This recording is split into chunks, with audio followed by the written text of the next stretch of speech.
पूर्वांचल मंत्री अपना जो है विचार रखेंगे।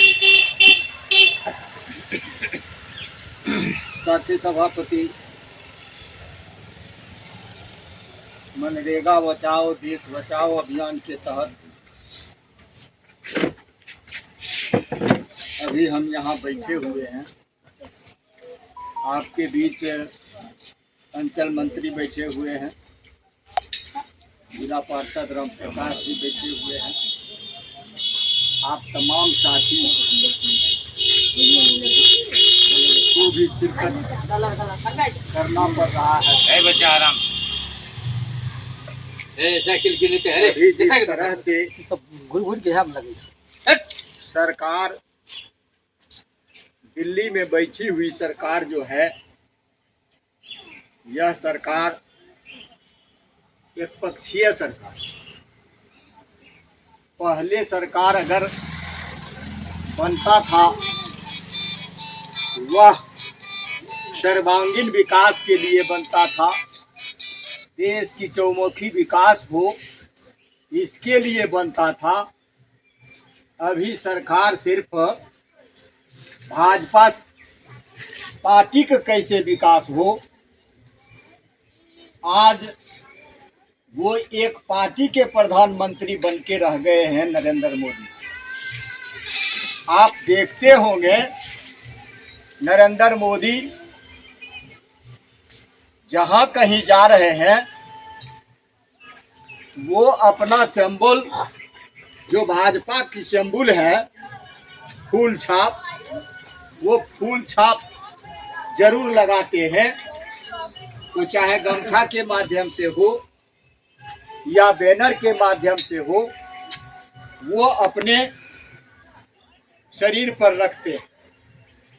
साथियों, मैं आपसे पूछना चाहता हूं कि ये देश की प्रधानमंत्री अगर कोई पार्टी के प्रधानमंत्री बन के रह जाए तो मैं आपसे पूछना चाहता हूं, इस देश के अंदर कई एक तरह की पार्टियां हैं और जब प्रधानमंत्री के कुर्सी पर कोई व्यक्ति चला जाए वो सबका प्रधानमंत्री है। मेरा मानना है सर, उनको सबके बारे में सोचना चाहिए और देश हित के बारे में भी सोचना चाहिए। लेकिन मैं आपसे पूछना चाहता हूं साथियों कि भाजपा की 12 साल सरकार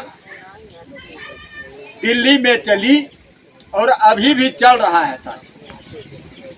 मैं आपसे पूछना चाहता हूं कि नरेंद्र मोदी अभी तक किसानों के लिए कौन सी ऐसा कानून बनाया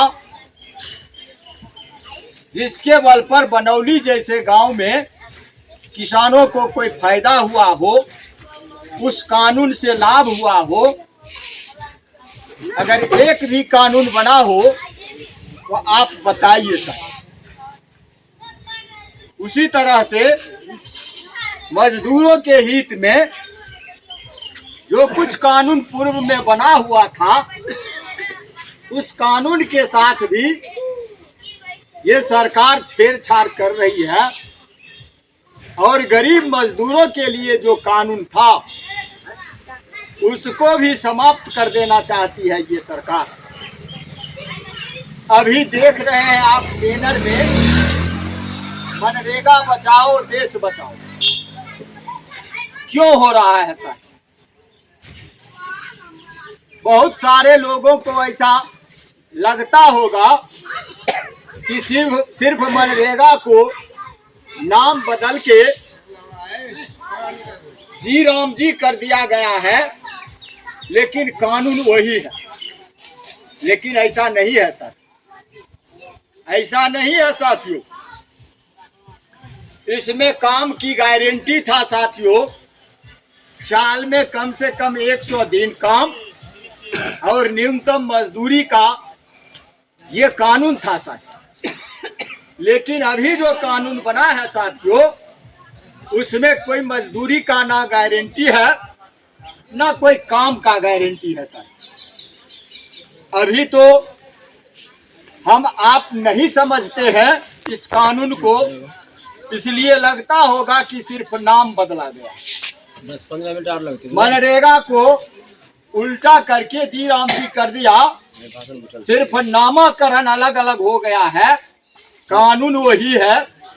लेकिन ये जब प्रभावी होगा हम आपके बीच, तब आपको पता चलेगा कि मनरेगा से हमको क्या लाभ था और बीबी राम जी अभी जो बना है कानून, उसका असर क्या होगा हम पर, ये आपको आगे चलकर पता चलेगा।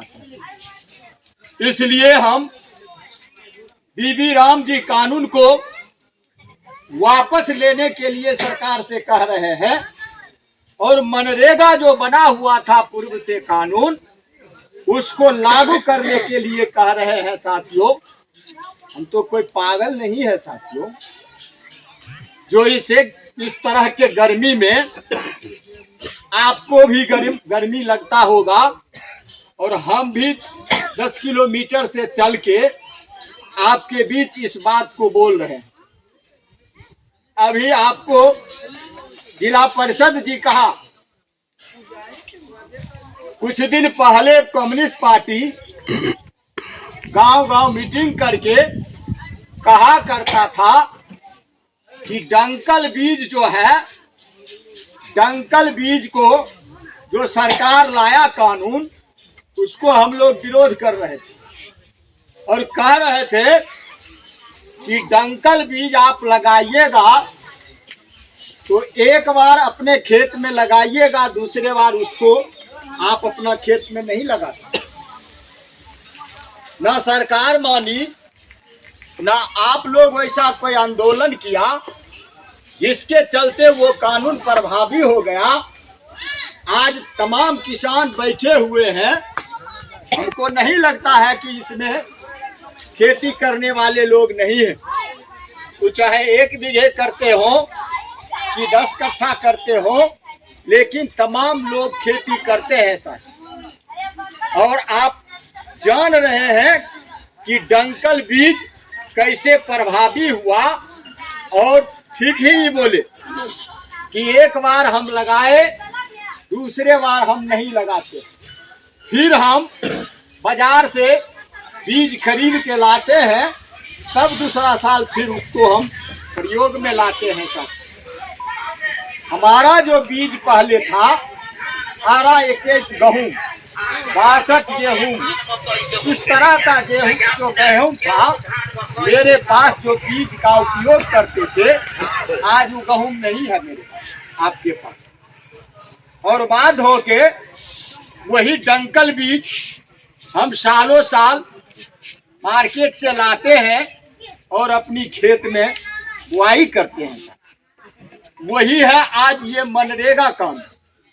आज मनरेगा कानून बदल के अगर बीबी राम जी कानून आ गया तो 100 दिन की जो गारंटी था हम लोगों को कि साल में 100 दिन काम सरकार हमको उपलब्ध करावेगा, और नहीं तो वो बेरोजगारी भत्ता का भी प्रावधान था साहब। लेकिन ना इसमें काम की गारंटी है, ना बेरोजगारी भत्ता की कोई गारंटी है साथियों। इसलिए आपसे अपील करने आए, हम आपसे निवेदन करने आए कि आपके हक और हकूक की जो कानून है, ये भाजपा सरकार आपसे छीन रही है साथी। इसलिए मैं आपको जगाने आया हूं, हम आपसे निवेदन करने आया हूं कि ये जो गरीब हित की कानून है, इस गरीब हित के कानून को समाप्त नहीं होने दीजिए और संगठित होइए और गांव-गांव इसके बारे में आप बताइए। ये सरकार आंख में धूल झोंक कर हमारा अधिकार को छीनना चाहती है, इसलिए हम छीनने नहीं देंगे। इसके लिए सड़क से सांसद तक लड़ाई लड़ना पड़ेगा। तो हम कम्युनिस्ट और खेत मजदूर यूनियन के लोग हम लड़ने के लिए तैयार हैं। लेकिन ये कानून नहीं बदलने देंगे। मनरेगा जैसे कानून को हम भारत में बहाल करके रहेंगे। ये बीबी राम जी कानून नहीं लागू होने देंगे साथियों। यही आपसे अपील करने आए हैं साथियों।